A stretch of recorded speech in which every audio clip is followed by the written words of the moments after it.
Okay, for today's math lesson, you are continuing to practice multiplying using the standard algorithm. We're also today going to practice checking our work using the area model just to keep that strategy fresh in our minds. So I am doing number 1 for you, which is 51 times 21.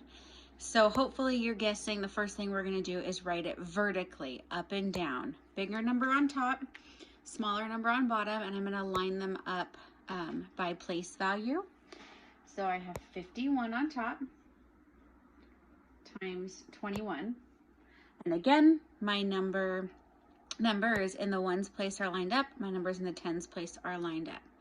All right, I'm going to start with this 1 in the ones place, and I'm going to multiply this 1 in the ones place by each number on top. Okay, that'll give me my first partial product. So I'm going to start with 1 times 1, which is 1.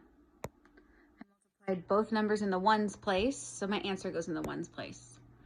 Now I'm going over to 1 times 5, or we know this is actually 1 times 50 because that 5 is in the tens place. 1 times 5 is 5. My answer goes in the tens place because I multiplied by the number in the tens place. Or you can look at that as 1 times 50, which would give you 50, the 5 in the tens place.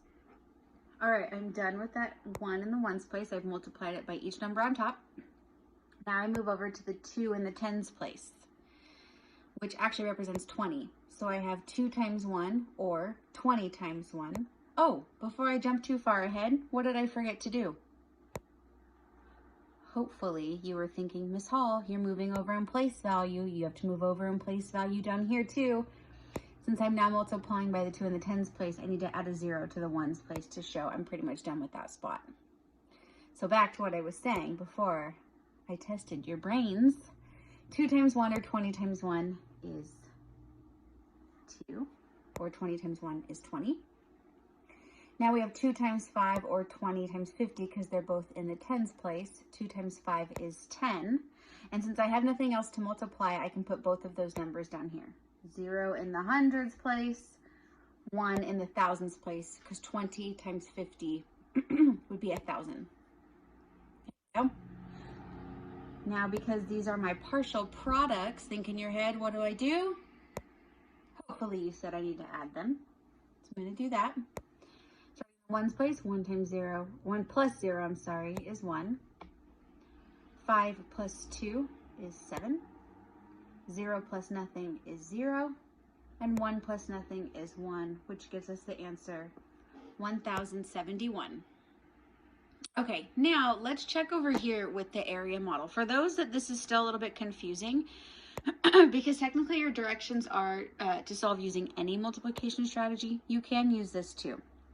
I'm going to go back up here to my problem, and I'm going to decompose it, okay? So I have a 5 in the tens place, so I decompose that as 50 plus the 1 in the ones place. Okay. Now you could draw your model ahead of time. I tend to decompose and then draw the model. I'm going to decompose 21.